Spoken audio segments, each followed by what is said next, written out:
And I think we often get pigeonholed quite a bit when it comes to genealogy research. What I mean by that is it's so convenient for us to be online by ourselves and to research that way exclusively because, you know, you don't have to get ready.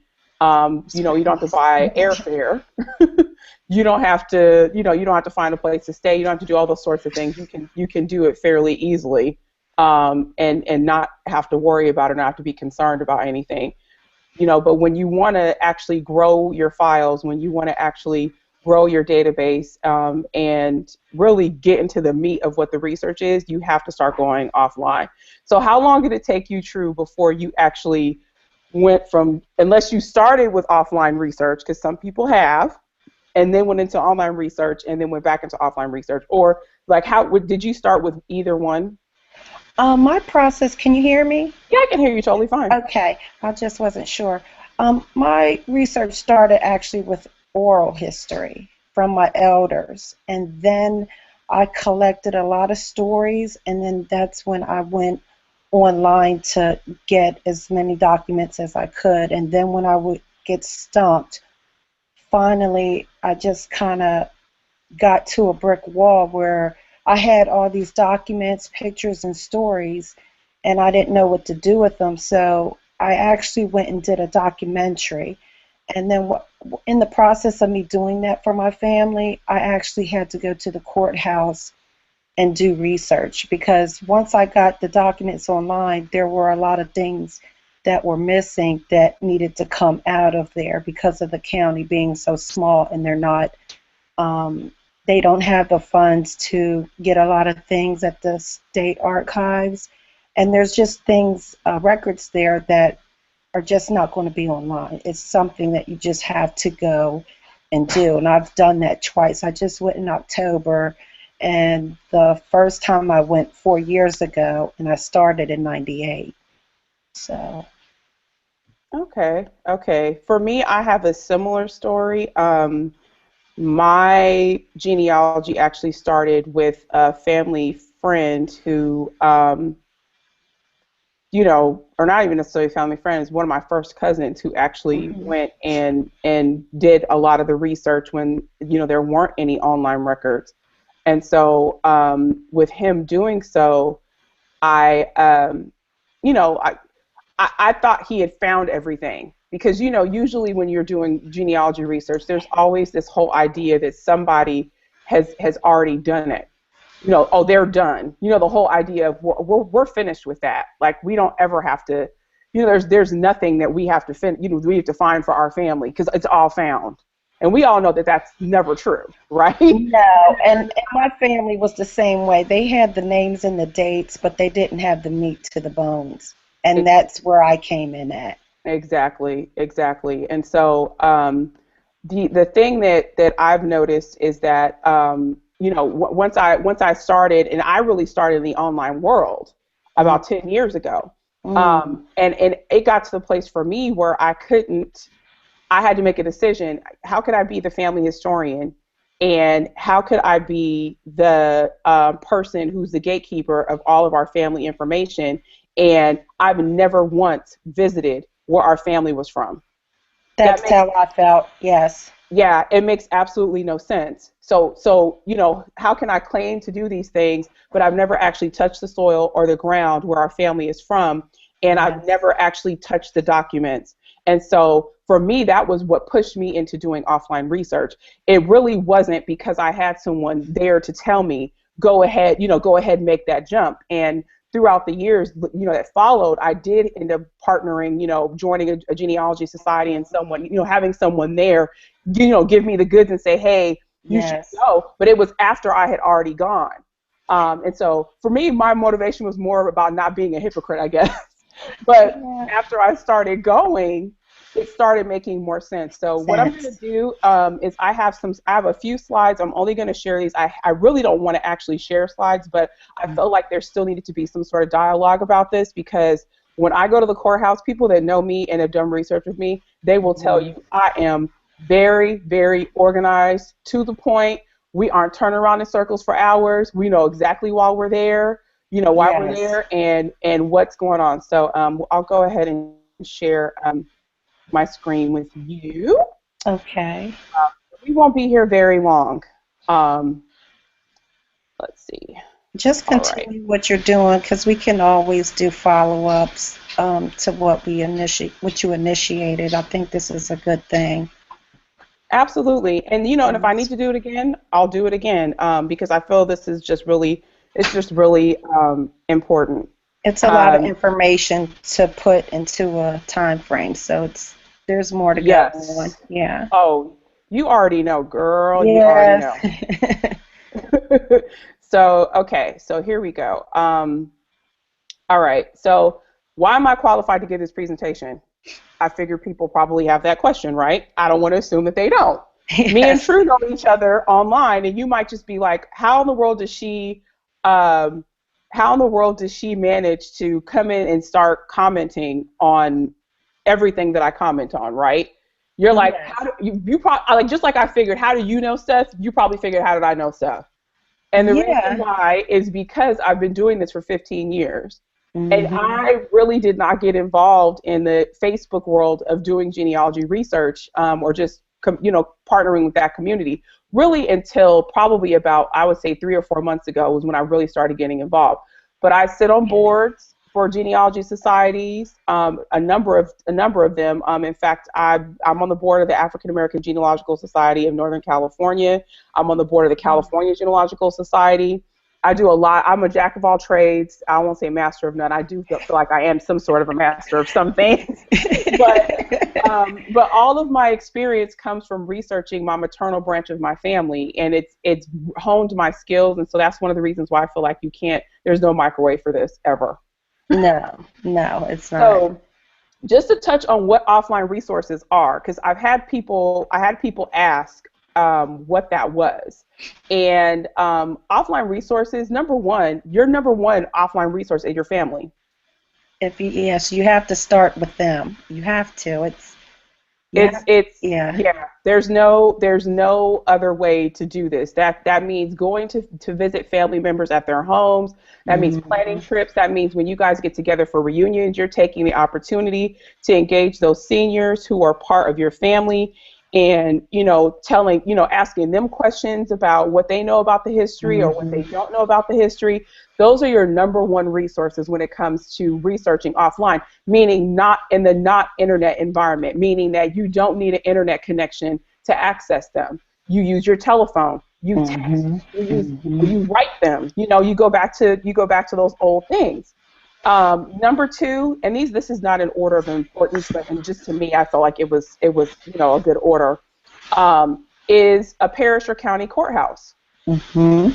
That's Yes. that's another location that is very paramount to your research. If you don't know where to start, the first place usually for most people to start outside of family members is going to the county courthouse from wherever your family lived. My family is largely in Louisiana. 3 of my 4 grandparents are from Louisiana. So that's the Hmm. reason why I use the word parish instead of county, because in Louisiana we have parishes, we don't have counties. So Oh yes. so that's you're going there to find deeds. You're going there to find marriage licenses. You're going there to find wills, probates, a number of things. Each county courthouse is different, and not every Mhm. county courthouse has the exact same documents. No, they don't. So moving forward, you also have your state archives or historical societies. In some states, those state archives and the historical societies are actually the historical society and the state archives are one and the same. Kansas is one of those. Louisiana, it's not. Mhm. And those places have a repository of documents that a county courthouse or a parish courthouse may not have room to keep, and they keep them there for historical purposes. Or, like in the case of Louisiana, once a death certificate reaches 50 years of age, it's then forwarded to the state archives, Archives. and then Yes. people have access to it there. Libraries. I can't even tell you. So many people access Ancestry.com and things like that online at the library, but they don't even think to try to see what their local library has when it comes to genealogical resources. Do they have phone books? Do they have newspapers on microfilm? There are city libraries, there are county libraries, there are state libraries. There are a number of different libraries. People just, I think it's almost like the libraries all burned down at one time, because we often forget you Yeah. have access to libraries. National Archives. This is another super underutilized resource in the world of online genealogy. What is the National Archives? It's something that was started by the U.S. government. There are archives offices all over the United States. Definitely head to their website, archives.gov, G-O-V, to see where the nearest one is to your home. A lot of their records are on microfilm, or let's say you want to plan a trip to Washington, D.C., and you want to go to the Big Mama Mecca National Archives office. There, you can actually pick out a Civil War pension file, and they will give you the real file. They don't give you a copy. And you can page through it yourself at your own speed, and it's absolutely amazing. Totally underutilized resource. Additionally, not just that, but genealogy societies. A number of them have libraries and they have repositories. California Genealogical Society, in particular, has a number of records that are from the East Coast. So you would think that because it's California, that they would only have California records, and that's not true. They've got records from all over the place, but a lot of them are from the East Coast. Colleges and universities, they also have libraries. So you have to remember that some of the stuff that you need might be at a college university. There may be manuscripts. What if the family that owned your family during slave times had papers and they donated them to a college or university and you had no clue because you never even looked there and you expected for them to be online? The other thing you have to remember too is that with some of the college university systems, when it comes to their card catalogs, those things may not be indexed on Google or a search engine. So unless you know to go to the nearest library or college from where your family was living and to search their card catalog, like actually go and search their card catalog to see what they have, you might be overlooking the fact that your ancestor might be like, who was the person that was just on Finding Your Roots? Where, you know, I think it was Nas, where they had the family that they documented like the slave went to the bathroom, the slave woke up, like it was like all this documentation, and that probably lived at a state archives or lived at a college or university repository. And I Go can ahead. give an example of that. I just went to Tuskegee University 2 weeks ago, and I found a lot of good resources from there. But that stuff is private. It's just like you can't get their so-called gear online. You have to go to the bookstore because it benefits the students. And it's the same way with their archives and their indexes and records and everything. So that was a good example. That was my first time ever experiencing getting something from a college or university. Absolutely. And you don't know unless you go or unless you take the time to research. And a lot of these colleges and universities are strapped, especially the historical black, the HBCUs or historical black colleges and universities. So, for them, they don't have there's no push for them to put records online, because in some ways that would keep the people from coming in that they need to come in to justify their existence, whether it be a certain archive there or a certain library there. So, there's a number of reasons why. They have their own museum. I mean, when that Valerie Jarrett episode just aired, that I wish I knew I saw that episode before I had went, because I really didn't know I was sitting on a gold mine until I came back and then saw that episode. Absolutely. It hit home. It hit home. Absolutely. So the other, to me, I think this is a hugely underlooked resource, is microfilm. That being, old school 35 millimeter, whatever it is, copied on microfilm on those long strips. You got to use your arm to crank it.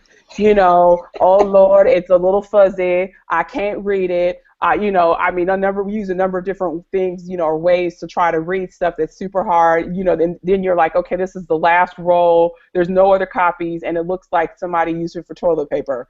Yeah. Those days of being, using sitting microfilm. in that chair and Absolutely, and cranking your arm to death. And put my little dollar in the box after I leave. Exactly. But people don't realize that the whole process of doing research online, when you're looking at these scanned images, most of these things came from microfilm. The Mm-hmm. microfilm was scanned. In fact, I just heard a statistic recently that if Family Search, in order for them to digitize all the records that they have and to get them indexed because of the amount of microfilm that they have, it's going to take 20 years for them to do that. I'm always shocked that when I see, like, when you look when the microfilm was done or indexed, or I don't know the proper language for it, and then it's like 20 years later that we're able to see it. I'm like, oh my goodness, you know. Absolutely. Yeah, Absolutely. Yeah, like when they have that opening slide and it says, yeah, and it says, 1994 or whoever it was that microfilmed it. yes, yes, Yes, absolutely. So another thing, just to cover these last two bullets really quickly, yeah. death records or death-related stuff, that means going to funeral homes, mortuaries, cemeteries. One of the things that I will definitely say is that one of the most, I would say, forgotten pieces of African American history in this country are African American cemeteries. And the reason why I say that is because due to the Great Migration and our families leaving the South and going to the North and going out West, we often left our loved ones behind in these family cemeteries or community cemeteries. And because such a large preponderance of people did that, these cemeteries are now in disrepair and or just have been overgrown, and no one's there taking care of it. And so the other piece too is that, perhaps sometimes due to literacy issues or whatever, there may not be complete records for some of the Mm-hmm. cemeteries. There's a woman that I'm part of a society in California. Her father was basically kind of the sexton of this little family cemetery in Gum Mm-hmm. Springs Community Cemetery in Gum Springs, Arkansas.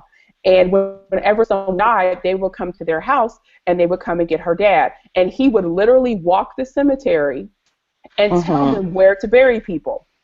No one ever Mm. came to interview her father and ask her who all was buried there. So It's the he same died thing. knowing. Mm. So Mm. that is something, to think about. Another piece, associations. Were people Masons, sororities or fraternities, Order of the Eastern Star, church related? Did they start a Mm-hmm. charitable organization? Looking for the articles of incorporation for those things. This is by no means an all inclusive list, but this is something that will help you get started in terms of knowing where you can go to find records. You touched on a lot there.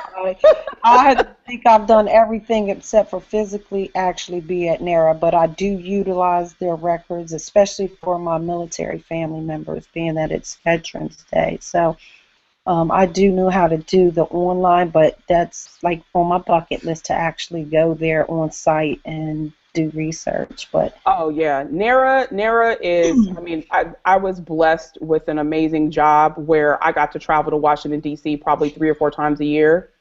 And hmm so while I was there for work, my coworkers all knew what I was doing the day before. They knew I was at the National Archives, and even if you called me, I'm available, but I'm yeah. trying to get a pension file, and they only pull files 4 or 5 times, 4 times a day today. Yeah. It's So it's the same way. If I anywhere I go, I'm like, who's the oldest person in this family I need to see? I plan some type of research around everything. I don't care if it's a birthday, funeral. I gotta talk to somebody. I gotta bring something back new. absolutely, absolutely. Yes. So Yeah. one of the questions that I got asked was, you know, how when what is my motivation for a research trip? hmm Because for some people, just going to the area that their family is from may not be enough for them.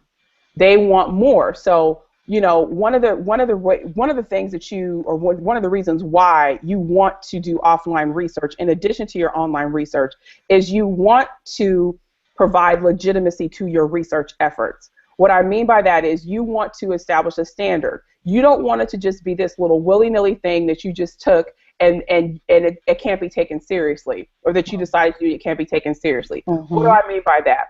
You want to make sure that in your research efforts, you apply the genealogical proof standard. And this is something that was developed by the Board of Certification for Genealogists. Now, you may not ever decide that you want to become a professional genealogist, but what I will tell you based on the fact that I speak a lot nationally is that there is, and this may be controversial, I'm just going to say it because this is just me, hmm um, people doubt the validity and the need for African American genealogy. They hmm do. they don't understand why there is a need for it. They don't understand what the point is or why it's different from doing genealogy on Italian ancestry or Japanese ancestry or Latin ancestry. They don't see why there's a reason for that.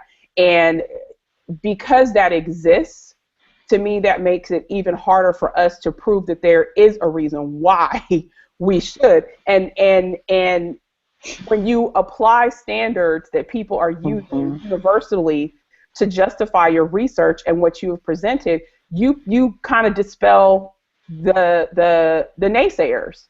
And so that doesn't necessarily mean that you're going to put your book up in front of people and have it judged, at a genealogy, whatever. No, Yes. your book may not ever go up in front of anybody, but you want your stuff to be legitimate. And with the genealogical proof standard, here some of the things it addresses is a reasonably exhaustive search. That is the reason why I bring this up. You just search online, you're not doing a reasonably exhaustive search. No. That's not exhaustive. You may feel exhausted because you've tried a number of search tactics, even using your little asterisks and your question mark, your wild card searches. You may feel like you're exhausted doing that. Oh, I've searched 5 different genealogy websites, but that is not a reasonably exhaustive search. A reasonably exhaustive search means that you have gone and uncovered every possible stone that there is available to document a fact in your family tree. Another piece is that you have complete and accurate source citations. And that's something that's ongoing for anybody that's doing research, because you don't think if you've got an online tree for Ancestry, you're going to say, oh, well, Ancestry knows what my sources are. But what if Ancestry decides to just cut itself off? And we don't have access to that anymore. And your entire tree, yes, hello? There's someone else there with us? I heard somebody co-sign it. That's good. Let's say that Ancestry decides that it wants to just cut itself off, right? No more Ancestry. Hold on, let's see. Hold on, I'm getting ready to mute people because you guys are about to be in here. Amen. Okay. And all of y'all are getting muted. Everybody's getting muted, including Alvis Ward. who's one of my genealogy buddies in California. He is getting muted. I'm muting everybody. Hold on. He knows I love him, but he's about to get muted too. Okay, hold on, because we are gonna be in here co-signing in a second. I can hear my buddies in here doing it. Okay, I'll unmute you after I finish this piece. Okay, complete and accurate source citation. So let's say Ancestry decides it wants to turn itself completely off. Like it decides to shut down. They're going to pay off all of the shareholders. That's it. The company is done. And if they decide to do that, what happens with your research? If you don't have a copy of that database available on your computer at home or in a paper form, all of your research is gone. A classic example of this is that Ancestry actually bought the kits from a company called Sorensen Genetics, who were one of the first companies to start doing autosomal DNA testing and really maternal and paternal direct line DNA testing. And they were offering people from those companies access to their Ancestry DNA database for a certain period of time. And then after a while, they said, oh, sorry, no, we are going to have to pay. You're going to have to pay for your research or for your stuff. So what happens if you get locked out?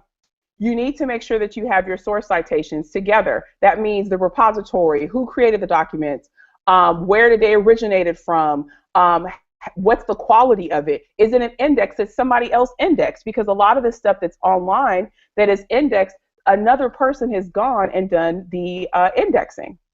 And so it could be rife with errors. There was a death certificate that I was chasing in my own family that I thought it was the person had died in one county, and it was an indexing error. And they actually died where my family was from, and I didn't know that until I actually got the actual death certificate, the actual copy of it, and not the index. to keep moving forward with the genealogical proof standard, analysis and correlation of the collected information. What is that? That means that you've gone through and you've read through every single piece and you've looked at it and you made sure that it all corroborates the story or correlates the story that you were told or the information that you have. In addition to that, when you do the analysis, you want to resolve any conflicting evidence. You can't have a birth date on here that says Kentucky and another that says Tennessee somewhere else, and you haven't gone through and matched that information up and actually made a sound decision about what is actually right. And then last is just a soundly or reasoned, coherently written conclusion about your research. It sounds like somebody else has joined us because I can hear. Hi, Miss Shelley. I'm gonna mute you. Everybody's getting muted for a little while. I'll bring you right back on after I get past this stuff. Okay. So, planning your trip. Number one question I have had people ask me, and it is just, gosh, I can't even tell you. Like I said, it's the number one question that I got. I had a lot of people asking me where to go, what to look for, but number one was how the heck do I plan the trip? This is by no means the absolute way. Miss Shelley may do her trip way different than Nika does. But this is how Nika does it, and this is how Nika gets her information. In fact, those are two of the people that helped me do research right there on the screen. And I break very, very few times to take pictures just so I can document the process. All right. So here's my handy dandy chart, and I call this research trip Twister. If anyone's familiar with the game Twister, you remember you had to put your left foot on red and your right foot on green, right? And that's really kind of the what do you call it? The I guess sort of thing that you end up doing. So question number one, I don't know what to look for and how to look for it. Get clear. Before you walk into a courthouse or a library or a repository, you need to the 5 W's and the H. Anybody who has done any training in journalism knows that's who, what, when, where, how, and why. Your lead to your story should address all of those things. If you read a newspaper article and you don't get that, it's probably because they're going to try to get you to read more. So people have stayed away from addressing the 5 W's and the H in the first paragraph. But if it's a lead story on the front page, like somebody got shot or someone got blown up in a chemical explosion, it's going to address all those things in the first sentence. When you're doing your research, you need to be clue on who you're looking for, what you're looking for, what's the time period being the when, where are you looking, how are you going to find it, and why are you even going there. Now, for resources, who's going to help you? That's why I put human and financial resources. Some people they don't have the opportunity to travel with the team. I'm lucky, I know that. I have 3 other people that travel with me.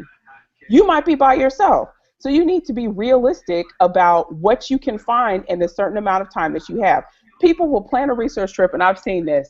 It'll be a week long, but they have needy family members.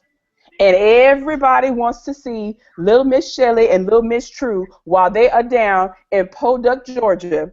And they have you going around visiting everybody's house, and you got to sit and stay because you know if you don't eat, you're going to get in trouble. And you don't want them calling your mama saying, oh, Shelley came down here and she didn't see me, she didn't stop by my house. Okay, so then 4 days of your research trip is completely eroded because of your family and visiting with family. Now you have 1 day in the courthouse and you have no idea what the heck you're going to do because it's just you. Financially, you have to think about this. When I was in California, I planned a 2-week trip every year that I could. And I said, okay, my airfare, I need to think about airfare. How am I going to get to these locations? My family lived in rural places. These were not accessible by BART or MARTA or the L train like in Chicago, or there was no public transportation system. So you have to get a rental car. How much do I need for copies? You have to think about all these things before you hit the ground, because if you try to think about it when you get there, good luck, baby. It's Lord, good luck. Call ahead. And what I mean by don't get molded is that's a term that we use in California, like don't get molded. Like don't Don't get there and find out that the National Archives is closed for a week because they're doing renovation. Call ahead. Some of these places don't have websites. Some of them, you got to call Miss Sally. She lives 20 miles away, and she is going to meet you at 3 o'clock. And Miss Sally shows up, and she opens the door for you, and you go in there. It's a number of different things. Don't just show up because you think that it's open, and it's not. Same thing. The internet is still your friend. Some of these places do have websites. When I just recently did research in Helena, Arkansas, I found they had a genealogy society, and I really did have to call somebody named, I think her name was Miss Sally, and ask her to come and unlock the genealogy society for me so I could look at books. But they didn't have a website with a whole bunch of databases and all this stuff. It was just, hi, we're here, we've got great stuff, and call us so you can come and see it. In terms of your schedule, I touched on this briefly. Make sure you schedule time to dig through documents. It's not going to be like it is online. There may not be an index. You might be going through page by page by page by page for hours, and you might not find anything, or sometimes you may. You also want to make sure you schedule historical visits to areas of interest of your family if you're going to a county or parish where they live. Get context on what was going on in the area by seeing what they have available, especially if, like where a lot of my relatives were, or even where I live now, is a very heavy Civil War history. So that also feeds into your research. You got to spend time with relatives. If somebody's there, you want to make sure you appease the people, eat the pie, eat the ham hock. Well, if you're vegetarian, you don't do that. Ask for a salad, be diplomatic. You're going to need supplies, pens, paper. Some repositories don't allow you to bring in a pen. They want you to bring in a pencil. Some of them won't let you touch documents unless you have document gloves. You have to think about these sort of things. One of the things that we use, and you'll see in an upcoming slide, is we use paint masks because one of my cousins has really bad asthma and allergies, and she got a horrible sinus infection being in amongst all the dust at a county courthouse. So after that happened, we said, okay, never mind. We're just not going to go on there just all willy-nilly. We're going to make sure we have paint masks, at least for her, so then that way she doesn't get sick again. And then, of course, you want to have fun, right? That's the whole point. It's the reason why we're doing this, right? All right. So let me actually go back to that slide, and I'm going to unmute everybody so you guys can chime in. Let's see. All right, everybody's unmuted. All right. You touched on a lot of stuff. Well, let me just say, for one, after the have fun, it's a trip, remember. I was in a rural area, and I have, all those family members too. But what I did was just a few days ago, I followed up with a couple of thank you letters and gift certificates because I know that a couple of them went out of their way to take us around the area that I didn't know, because I can imagine all of this in my head, but when I got down there, that's when I actually realized the lay of the land. Okay, that's where the funeral home was at. That's where the cemetery's in a subdivision. It's not at the church, So I do a lot of that too. Even though I know they're helping me a lot, I always follow up with a thank you letter, and I think that's important too. Don't get so caught up in what you're doing that you forget the people that are contributing, because I always say my blog is not about me. It's because my family gave me the stuff that I have to write about. It's because they're the ones that's contributing to it. Absolutely. Miss Shelley, you have anything to add? It's all good. It's all good. As long as you're planning the trip, I don't see any problem. That's the whole key, is to be able to plan, what you're going to do, what is your focus when you get there. Because once you get there, like you said, everything is going to be different, especially if you had not been there before. Rural or in the bigger city, if you have not been there, you got to plan on what you're doing. I've had great success contacting the local library and the local historical societies, let them know when I'm coming, and if they could pull things out for me to see, And I did that in Ohio when I went up there, and it worked out so good. They had a package for us when we got there, and that was appreciated, Yes. you know. Yes. So, and it all it took was an email, you know, saying, "Hey, I'm coming to the area. This is what I'm looking for." And they even gave me a map to show me where my people's property was at, and it was rural too. I So, think that planning too. is key. I agree. Alvis, you got anything to share? Oh, he's not Who's listening. that? Okay. He's like, I have nothing to share. I'm not sharing anything. No, I agree. If you have access to something where you can have somebody pull the records for you beforehand, oh my gosh, that ends up saving you so much time because, you know, and I'll touch on this a little bit later. The first 45 minutes to an hour that you're in a repository, it's spent acclimating yourself because you're at a new place. And You I don't was, know, yeah, yeah, you don't I know was where anything overwhelmed. is. This is not your house where you know that the coffee mugs are on the top left-hand shelf and that you keep Mhm. the tea across the way. You have no idea. So, you Mhm. know, this is seriously, you don't know where any of this stuff is. And the people that work there, they're like, look, you are coming in here asking for something from 1872. Mhm. Right. I ain't been in Right. that basement. I'm trying to get the court minutes from last week done. So, you know, so they want to get you out of their hair, Right. and Mhm. you want to get out of their hair just as quickly. So Love yeah, it. it's so funny. I just always laugh at it. Some people. I won't say that all the people that work at the courthouse are like that. That's not true. I don't want to throw them all under the bus because we have a great crew where my At family. least 90%. Set. Yeah. My people, when we go to our county courthouse, our parish Yeah. courthouse, my folks love us. When they close the office for lunch, we get to eat with them.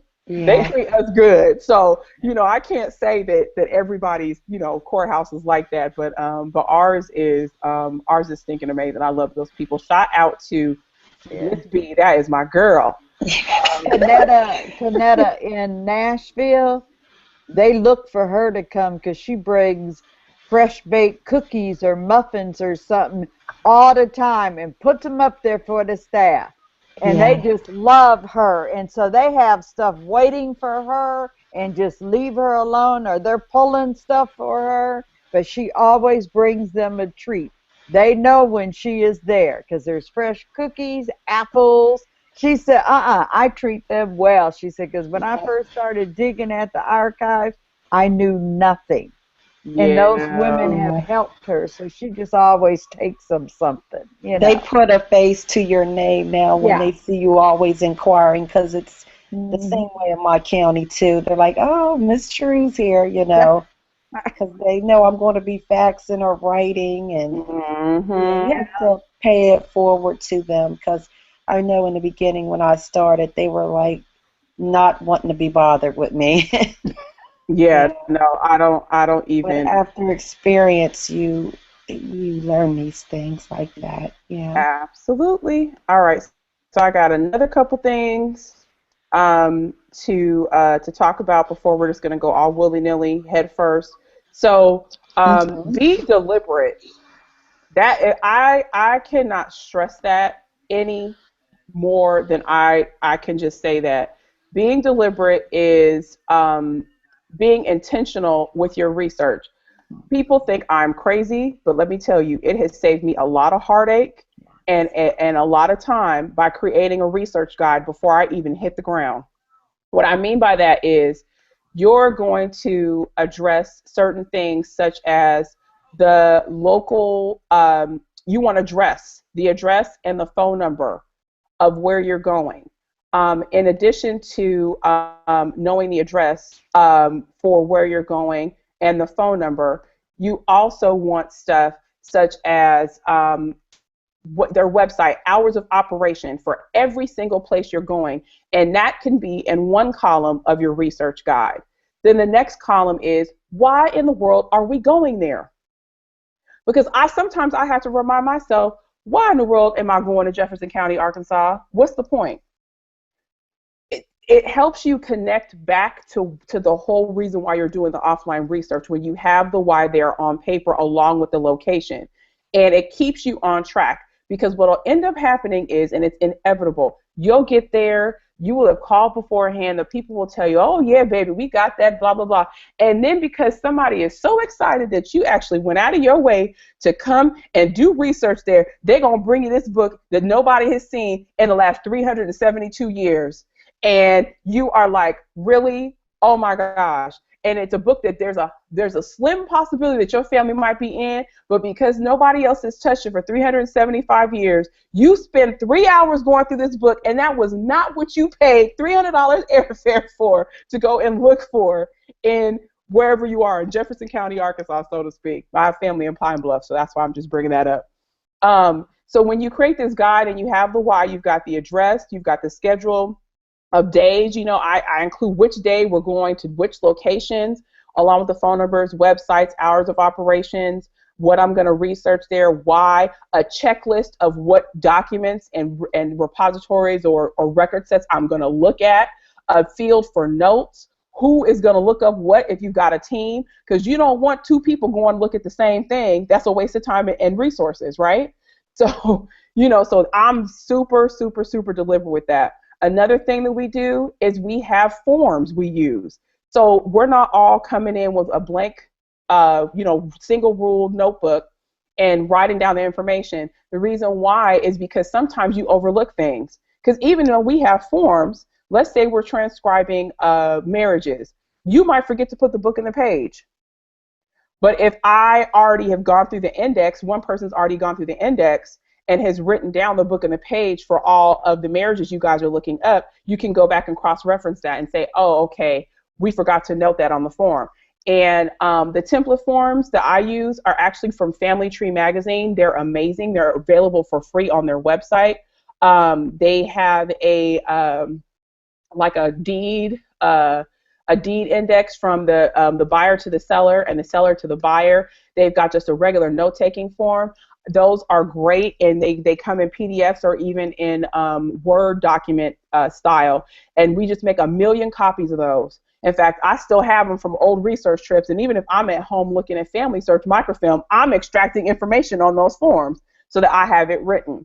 The other piece is that your guide is going to keep you on track, and it's going to help you ignore those bright and shiny objects.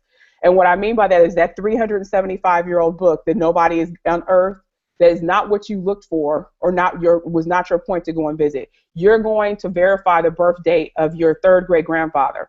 Why are you looking at voter registrations for people who are not African American? And you're looking for African American people. The easiest thing would be to see, okay, do you have a separate book of colored registrations? They have an age, they have a year. That would help you narrow down a birthday for your third great grandfather. But if you decide to go through the white one and not the black one, and you spend 4 hours going through the white one, and you don't remember the whole reason why you came to that courthouse, it's a bright and shiny object, and it's not going to keep you on track. As I mentioned earlier, you're going to have to spend the first 30 to 45 minutes, even possibly an hour, getting yourself acclimated with your environment and finding out where the documents are. In some places, they don't want you to reach for things yourself. In other places, they'll allow you to. So it really all depends on where you're at. I'm going to close this out and open up the floor for dialogue about this. Because, like I said, I had to get through this pretty quickly, but that's how I research when I go someplace. Because I just know that I have to stay focused, because if I don't and somebody brings me that book, I'm going to get distracted, and I'm going to be in there for 4 hours, and I'm going to be mad that I paid my airfare, I got that rental car, I stayed with my family, I'm eating unhealthy, and I did not get what I came out there for. And they don't want you to leave. They don't want you to leave. No, they don't. So if anybody's interested in what my guide looks like, let me know. I'm definitely willing to share it. It's very granular. I walk in there with a folder just like this that's labeled for this research trip. I have emailed my team beforehand. FYI, you guys, it's 4 of us. Today we're going to have 2. The next day we're going to have 3. The next day we're going to have all 4 of us. We got to utilize our time. When we start, we get there, they know. They come right to me. Okay, Nika, what am I doing? and I took it off.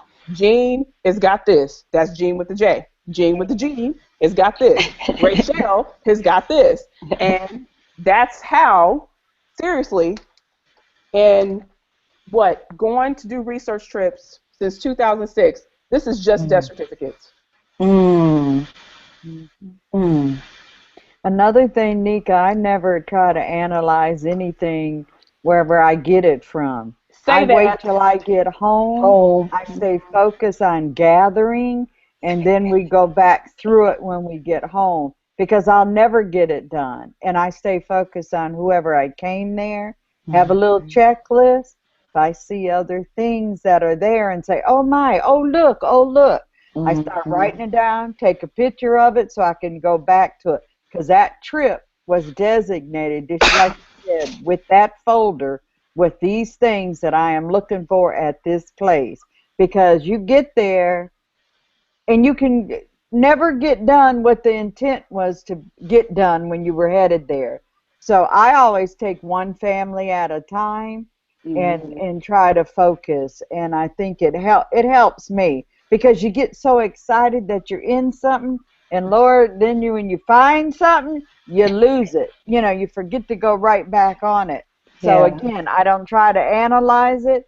I make my stack of paper just like you're saying, bring it home, then work through it. Because I'm going to just take copies or scan in everything I can get. Absolutely. Then I can analyze it and organize it when I get back. Yeah, absolutely. I had to learn that the hard way the first time. Oh yeah, we all have done it. Yeah, we all have done it. This time I said anything I see with anybody's name that even looks familiar, I just grabbed it, took a picture. There you go. Yes, ma'am. Yes, ma'am. Before I got home, so I got a lot to play with too when I get done doing this trip. You know, when I get and you never know. The other thing is, you never know if that person's related to your family or not, and that you just haven't unearthed that connection at this point. It may take you years to get to the point where you have said, where you figure out that Dan Patrick was Barry Patrick's brother, but it was through another mother or something else, and DNA may have uncovered it, but you might have this death certificate from 1923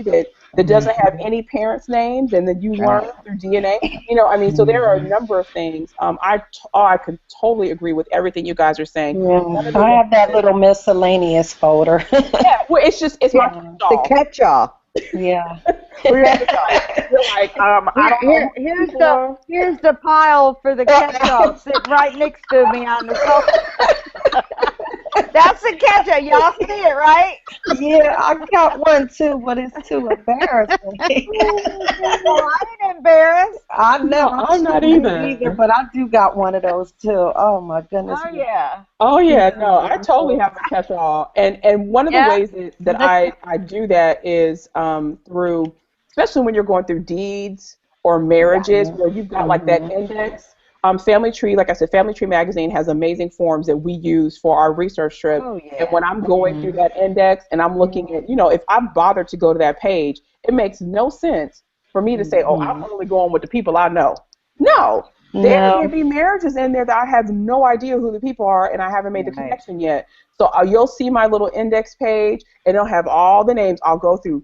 And usually, if I'm there with someone else, I will do all the index work, and somebody else will go and look up the records. And a way for us to save money is for us to extract the information, write it down on those forms that the Family Tree magazine gives us, and then I transfer that information to my database. Right. Rather than, because it's times are hard in these clerk of court offices, or even at the state archive. This if I ordered this online, this is $5. $75. Oh wait, what is that? Death? This is a death certificate from Louisiana. So this would cost me $5. But if I'm at the state archives, it's 50 cents a page. Right. So well, the pension records are $75. That's what I thought you were pulling up. That's only for the first 100 pages. Oh yeah, no, I got those too.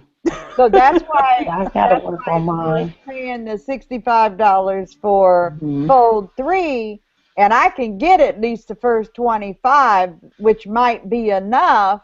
And then, hopefully with Bernice up there, you hire her to go pull the rest of it. Say, hey, I got through this pages, here, you know, and I just as well pay her to pull files, and then I don't have to worry about what I'm missing, because they will Absolutely. only give you 100 pages. Yeah. And if Yeah. it's a thick file, you don't know if you're replicating or not. So far, Fold 3 has been given, to me, worthy information. And they're not scanning 100 pages. Typically, I've seen 22 to 25 pages of a Absolutely. pension record. Absolutely. They that I was gonna say too. When you do go, if you have an asset like Miss Bernice, definitely hire her to go in and look at those files. Oh, yeah. I And think her circle was so small, she knows us all. Huh? I think we have a tight knit circle, so Bernice is kind But of. she's there every Friday. she Yeah. sure is. And and I mean, think about it. What if your ancestor was that person? She just that file that she posted that picture of the other day, where there's a picture of the man in there, Exactly. and the Oh, I file was was so 500 excited. pages. And it's like, oh, I wish he was mine. Seriously. I have never found a picture. Me neither. Me Never. neither. No. Never found a picture. You know, I want to comment. We were in discussion, my mom and I, and then my older brother. They found up in this cemetery up in Michigan, they have a USCT buried. Now, again, there might be 3 black people in the whole county. Matter of fact, 3 black people in the whole area around the county as well. And there's a USCT buried there, and the family was all there. And so he's trying to be recognized. You know, folks are trying to honor him as a USCT. We can't find any descendants. We have the same name in our family, and I'm telling them I'm back to 1830 something, and I'm not seeing a connection. Just because they were 15 miles apart don't mean they're related and they got the same name. Because black folks took anybody's name, and the last name is Cousins, and there's somebody else around there that was looking for cousins, and I've got, you know, grandparents, great grandparents, but I'm not finding a connection, and the people won't honor him without a descendant. Seriously Oh. trying to do, you know, find a relative or something to him, but I'm not finding children. I'm finding a lot of death records, but nobody living or any line that came through past somebody that, you know, could still be alive or have a great grandchild or something. Yeah. In the not the 54th, he was in another. What set was he in? He was in another group, 102nd. That's what it was, Okay. 102nd. So, and I thought, okay, here's one of those myths again, like we were talking about. Gates, remember when he talked about they all took the slave name or something like that? No. And just because their last name is Cousin, don't mean they're blood cousins to another cousins. You know, it's just, you know, we take these names and that's our name. I know I'm preaching to the choir. Stop laughing at me. You are. You are. Because you're telling the truth. It's just telling the amazing. truth. It is, and it drives you crazy when people, no, I'm looking only for the slave master because he got the same name. No, look for everybody, you know. Absolutely. So and that's hard to teach. Yeah. Well, and you know by the very nature of online genealogy, you know, it perpetuates the microwave-ness Yes. of research. And people, you know, because you get that instant gratification. Well, that's what people want, just like the Indian princess. Yes, they Now, do. wait a minute. It ain't always no Native American princess back there. You know, somebody was screwing that white man or that white woman. And you know, it's just so automatic. And the high cheekbones that they always talk about Indians. Well, the Irish got high cheekbones too. Even my dad said, "Where's my Native American at?" I said, "'Cause ain't none really." I said, somebody just keeps passing that tale down or story, as mom would say. Exactly. Yeah. But even if, here's my point though. even if you have the high cheekbones, Yeah. even if you have the long hair, Yes.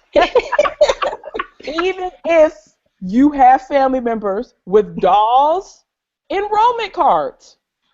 And don't mean they got blood, Indian blood running through Get that hello. And the other piece to that is even if you do identify that you do have Native American blood running through you, what are the implications of how that blood got into your family?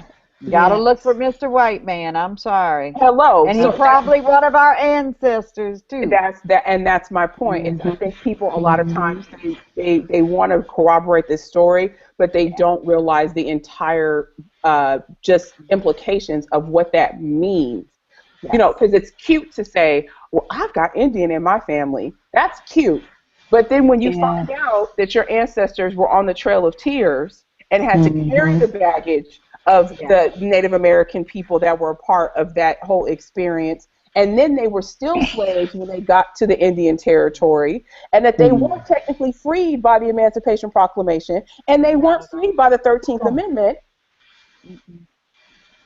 it being cute is not cute anymore. But let me pose this question. When did it get so popular to have Native American ancestors?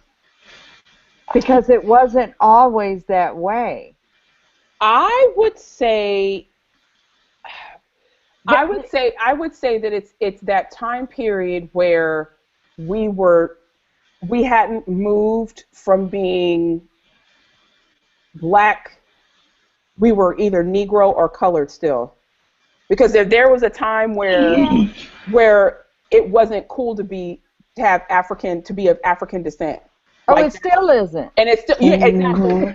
And that's kind of the point that I'm making is it's more comfortable for somebody to identify with being any other race other than one that's been as oppressed as African American people.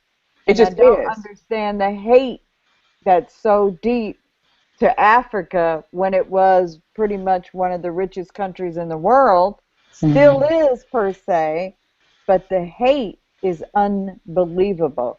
And Owen, the white guy that did Goins research, he tested 3 times on DNA, and he still says the Goins don't have no African ancestry.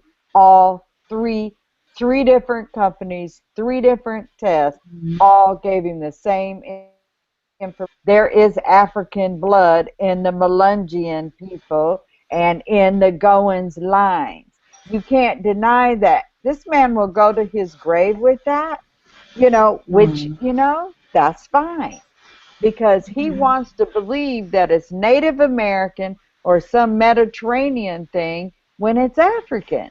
And it clearly, DNA is not going to lie. How people want to use it might be something different, but it's not going to lie. Absolutely, and I think it just goes back and it wraps really tightly into what we're talking about when you're looking at these offline records. When you're only relying on an online census, when you're only relying on fake research, just research in front of your computer, and not just that, but you're looking at an index for a record, and somebody could have mistakenly keyed in that mulatto meant Mexican. So here you are, you've taken this because you just have an index record. And I could be Irish and not Indian. Yeah, I could be Irish and not Indian. And so you take that to the bank with you because you haven't gone and done taken the steps to go and look for the actual records that are referenced in that index. And now you've perpetuated a myth in your family that is just not true. So, I got a new book too. I just downloaded it. Where is it?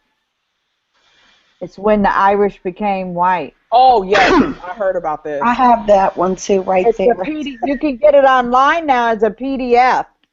Oh. Yeah. So I saved it as the PDF. And I thought, I got to check back on that. It's time to reread that after umpteen years. Might be something in there.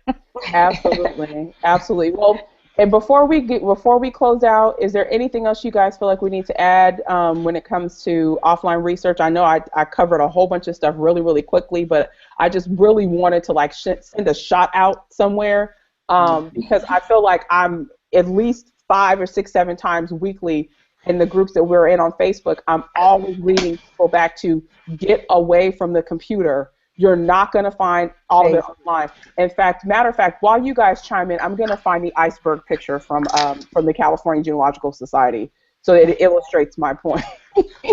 It's the basics. There's no quick fix here. We have to stick to these basics. Plain old research. You can never go wrong with the way you were taught from the old days. That Exactly. You can never go wrong with that. So I think that's online my lesson I learned. Yeah, it's leads. Online gives us leads. You have to do that. I guess it's not for everybody, but for me personally, I just had to go back there. I can sit here all day and look at this and look at that, but just not to go there and see them where they walk the land, touch that red clay, see the old stores, the old roads. I just don't feel like it'll be complete if you just don't do some type of ancestral journey back, Oh yeah, that's It's cool. important to me. Yeah. So this is something that was developed by the California Genealogical Society, and you can actually order these online. And they're like an 11 by 14 poster, and it's really the whole crux of what we've been talking about tonight is that the internet is just the tip of the iceberg, and that most research is done in libraries, archives, courthouses, and etc. And somebody's under their bed in the box. Exactly. And so, this is something that's awesome to actually even have in your space too, just to remind you that. You said we can order them? Yeah, you can actually order them. I will put the link in chat. Okay. Because I love these. I do too. It's just it's a reminder for me that it's not online. Everything's not online. Yeah. But sooner or later, somebody that's really, really doing what they're supposed to do, they're going to realize that at some point they're going to have to take a trip somewhere or just get out of that internet zone. You're just going to have to get out of that for a moment. What they say, road trip. Absolutely. And I have to do it yearly because it's just a renewal for me. Just I go every October, so I have, when I'm hibernating, I got stuff to do. Yeah. I agree, and I when I was living out west, that was my yearly trip that I would stockpile all of my time off from my job to go and do research in the South. And part of it was because I wanted to eat. I love food, so I wanted to go out and be fed, and our family takes such good care of us. Like I can't even put into words how well our family takes care of us. We never stay in hotels. When we come, there is a party. Like it's so crazy. It's like food, and then it's so bad. They even had my favorite ice cream. When I came to the house, they had my Bluebell already there. And True. Yes. There's Mama. Oh, Mother. Anika, this is Mama.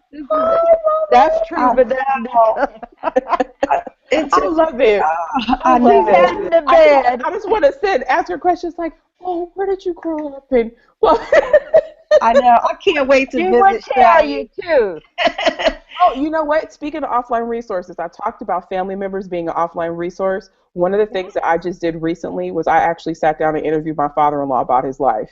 This is a living person, and it was, I That's for the baby. Absolutely, that's for the baby. And so I sat there and I found lists of questions online, but I wanted to make sure that I covered everything because you would find just military or just genealogy. Yeah. You would not find everything. So I put all these things together. It's this long guide. It sounds absolutely crazy, but I broke it up into seven 1-hour sessions. We didn't do it that way, but we only actually sat down 3 times because it was once you got started, you just couldn't stop. Yeah. And Yeah. so, you know, it was as basic as where were you born to him talking about Vietnam. Yeah. And I was the first person in their family that he actually verbalized some of these things to. Isn't And that so awesome? I just sat there. I had my MacBook out. I recorded the audio with my MacBook. Yeah. I Yeah. had my video camera up for the video, just in case something crazy happens. You never know. And I asked him what his favorite song was. What was the best concert he ever went to? I mean, just all these random questions, because he said he wanted it to be where, you know, whenever he passes away, if any of the grandkids had any questions or anything they possibly thought of, they could put in a DVD and they could literally see him saying it. So don't forget about those amazing assets that you have that are even my own mom. I interviewed my own mother, and my mother's not 130. No. I don't look that old. Well, you know, another thing that I just did, we have a new nephew, well, great nephew. He's going on 2 months now, and I did the ancestral lineage chart. All I did was charted the male side because he's the sixth in this one line, and all I did was type the husband and wife all the way back, and I went back 11 generations, and I had it framed. Just put it on, you know, off-white paper, and you know, fancy little script, but it's very readable, and framed it in a fabulous little frame. And it was just, and I looked at it and thought, oh my God, I would have loved to have that, you know, but just took, he's Macmillan Houston Johnson the sixth. Wow. Yeah. But 11 generations. Woo, and then I went Lord. back 11 and found that Houston was a maiden name of one of the women back in, you know, and stuff, not knowing where you could see where it changed when it came in, because it was actually Macmillan Alexander, and then it went Macmillan Houston. But again, it was nothing but a simple chart of their names. I did have their dates on there. I didn't focus on the military. Long line of soldiers. I only said, you know, basically, here you are, born September the 5th, you know, and went back. And he was the sixth. So I got the sixth and then another, I think, 5 generations after him. But it was just and cheap, and, you know, what a great gift. You know, you can do it for yourself. So I'm waiting. Yeah, well, see, she's got her little chart too. You did the circle of life there. Yeah, that one's for my granddaughter. That has starting with me, but she's not in there with her dad. But I could only fit 5 generations on this one. Yeah, yeah. But even though I can go back further, but sure. There's the chart masters, right? People that they do that they print. Yeah, they print and they charge by linear foot, not by square foot. So it goes, and you get more for your money. I think I got mine done at iChartU. Okay. Yeah. Okay. From where? I think it was iChartU. I have to look it up, but I'm pretty sure that's what it was called. Yeah. I was trying to think, because, you know, like when my mother and I are gone, I don't know if my kids will just store the stuff. So will-wise, I have it to be sent to wherever the research was done at, you know, or by family to the Historical Society or something like that. You know, if nothing else, it'd be among friends. Well, and that's the other thing. You know, we're talking about offline research. You also need to have a contingency plan for all of your files. I mean, you know, I've held this little, you know, file folder of just death certificates up. But this is, you know, 1% of all the paper I have. One of numerous. Numerous. And so. See, I keep a little online, and I have hard files. Me too. And I have the family tree. I use Ancestry strictly to keep information where I have my walls at. Yeah. That's what's built on family tree that's public is, I think it's just a couple thousand names or whatever.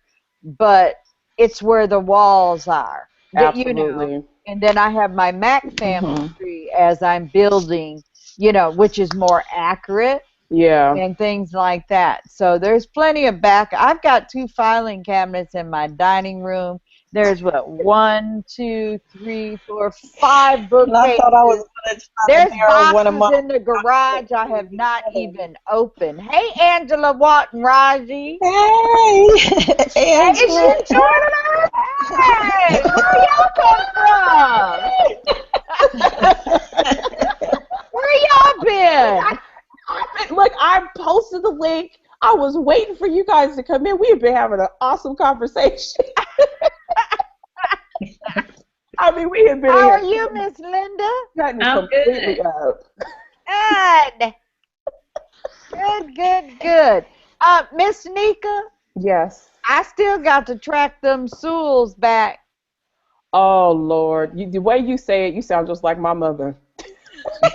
I'm telling Because you. those are her in-laws, and for everyone that's watching this, that the Sewell is my maiden name. And Yeah. my mama talks about them Sewells. Is them Sewells? Them Sewells? Oh, So I said it like your you mama said said it it. just like my mother did. Hi, Miss Angela. She's finally here Yeah, too. she's there. Hey, Angela. Oh, Awesome, We just awesome. had a fabulous chat. I'll have you to know, Linda was just there. Well, I mean, what do you guys have to add in? Of course, this is being recorded, so we touched on so much. But just any quick tidbits you have about doing offline research, or just the importance of it. We'll start with Miss Linda. Miss Linda Bug Sims. No, I was just sharing with Angela asked that question as well. Looking at the Freedmen Bureau contracts that Absolutely. I have, and looking at the names, and now looking at them in 1870 and marrying up the households is what I'm doing. Good, good. And Freedmen's Bureau, I They cannot were even right. express to you how that's, I would say, behind people actually sitting down and interviewing family members. People do not look at that, and the Civil War pensions that people, it's like they don't even exist. And the records are, when you find something, you find some amazing stuff. Miss Angela, what would you add to the importance of doing offline research? Well, the plethora of records is absolutely amazing. Of course, Freedmen's Bureau, Record Group 105, yes, yes, yes. But of course, many people are beginning to use them online because they are becoming digitized. However, as digitized as they are, they're unindexed. That's So you're right. really going to have to go through almost every page. And once you get between the Internet Archive and Family Search, you're going to have to find out your method. And it don't advance more than like 10 or 15 pages at a time, because you're going to land in a record set or a data set that's very name rich. And when it is name rich, you've got to go back page by page to see what Page have I by landed page. in. What is this? But that's only one source. We talked about Chancery Court records, and you actually have to travel to either state archives or the local court from which that record set comes from, to find all kinds of records. And I have found issues of land settlement, sometimes just an agreement or a disagreement settled between parties. And of course, we know probate court is very, very rich in terms of data as well. But there's an awful lot that's available. We had a good conversation about the types of records that you can find. And those who are fortunate enough to research even earlier records, such as colonial era, there are all kinds of apprenticeship bonds, bastardy bonds, all kinds of things Yep. that are there. Rich, Absolutely. Library of Virginia is about the best I've seen next to the Ooh, archive. yes, yes, ma'am, yes, You ma'am, know, and yeah. oh, love it. Their whoever is over their digital vision, or just their online footprint, Yeah, they were way ahead of the game when it comes they're to still ahead of the understanding. They're game. I still ahead mean, of the game. they are doing, even with their cutbacks, because they'd love for a group to come in and volunteer. They got the stuff here. They're doing the best they can to keep up. We're going to offer their African American. There's a lady there that does a presentation on the Chancery records and stuff, and the African American records that they have in the archive there at the library. and we're looking at that being like the day before the conference starts in Richmond next year, because Okay. it's actually a 3-hour fulfilled session that she puts on, Mm. and usually they can only take about 25 people in there, Oh, at a time, because when she's presenting, she also is asking questions. You get more than 25 people, it's not going to be 3 hours, and 3 hours Yeah. is a long time to sit. But so I'm hoping people will make it to Richmond. If nothing else, they can get there and get in those chancery records. But a lot of them are online. They're going county by county, they putting them are, up. yeah. But Some.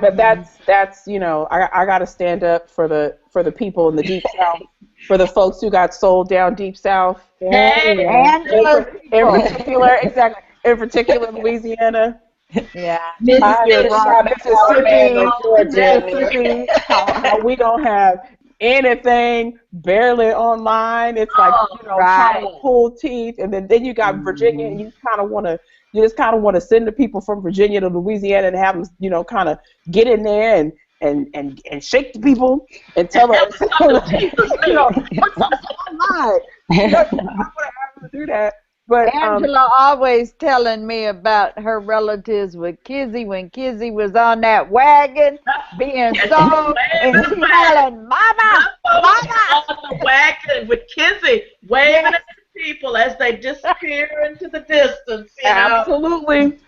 Wow. I got about 35 kids in my own family. Mm, yeah. But but here's the thing. Even if a county or a parish, and this is something I should also bring up as well. Every state is different. Yeah. So in Mississippi, where you've got chancery clerks and circuit clerks, Louisiana only has one clerk. Right.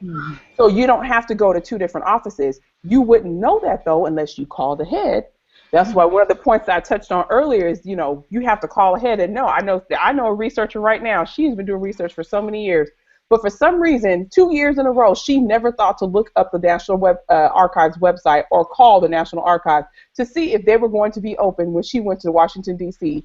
And the 2 times she went, they were closed. Oh my. So that comes back to doing the pre-planning before Right. you get there. Yeah. And That's so, why when I went to Jackson, Mississippi, early in the year, I went online first to see what they had to offer and what is it that I could get at home. I didn't want to waste any time going looking for something I could get at home. Amen. absolutely. And to further expound on that point, one of the things that I do too is if I know that I'm going to Salt Lake City to go and do research, which if you have never been to Salt Lake to go, that's like Mecca. yeah, that's pretty much that. I will, if I know that there's a record set that's already online, unless I have a legitimate reason, I will only try to look at stuff that I don't have access to. Right. I can't rent the film for, and especially if you are very familiar with going to family history centers or family history libraries. I think they're called family search centers or something now. Some of the larger centers have permanent films. If you're in the Bay Area and you're in Oakland, they have a whole this area full of permanent films because people have ordered certain films from certain counties so many times and they've made the film permanent. And so if I'm going to Salt Lake, I'm not going to go and look at a film that I have access to for free in Oakland at home. I'm going to go and check the list and see what's available for a particular county or parish and seek that out. And then those are the roles that I'm going to look at when I go there. Right. And so when I come in very focused, I actually have a folder that is by county, and it's the printouts of all the microfilm when it comes to deeds, marriages, anything that's of interest to me, and that I've searched through, and I actually highlight the ones I've already looked at, and then put the date that I looked at them, so I know that I looked at them. Yeah. Because otherwise, I'm not gonna Don't remember. want to have to go back. And that's the worst thing. Trust me, I've done it with Freedmen's Bureau records. I will admit it. Yes, I've gone back at the same I've been roll there and looked at too. it about 5 times because I didn't write it down. That's the whole reason why I started doing that. Well, I think with something like Freedmen's Bureau, because I use Internet Archive, which is archive.org, more than Yes. I use Family Search, because I find it's easier for me to just flip the pages, and I know the view that I like, and I can go back and forth. But it is a bit difficult because a lot, I blog a lot, so I blog about things that I have found. Sometimes when I blog, I put the actual image number that came off of archive.org. Yeah. That's just the best Yep. way to cite the source. And other times, if you just say that record group, someone else could come behind me and spend days trying to find that one document. So it's a little Right. bit. Yeah, I agree. Archive.org is amazing. If your Freedmen's Bureau records for your particular state have been digitized there, Right. because when I found Louisiana, I was like, Oh, bless you, whoever did this. I know you are getting whatever extra you need in your life. I know you were getting that because I know. the field office for the Lake Providence field office records were on on archive.org. And I was shocked. I was like, wow. And I thought it was a fluke. Maybe they had a free weekend or something. I downloaded. I was like, ain't nobody gonna take these from me. I'm always have them. That is truly amazing. So I downloaded them and I've gone back, and so archive.org, internet, which is the Internet Archive. Search for the records of the Bureau of Refugees, Freedmen, and Abandoned Lands, and then look for a particular state. I know I think some Mississippi records are there, some Louisiana records are there. Some of those are available on Family Search, but I agree with you. I like the viewer on Internet Archive much better. It loads faster. And it's just, and I still have the PDFs. I still do, because I got scared that somebody was gonna find out and they were gonna take them down. Well, it is amazing. It really is amazing, and I've had such amazing things that I've been able to find. I'm surprised. Well, I know it's difficult, and if you don't know what reel or microfilm when you get to your state, just click on the first 15 pages. That's the descriptive pamphlet. Right. It'll tell you what reel to go to. So then you can back out of it a little bit, and then let those things.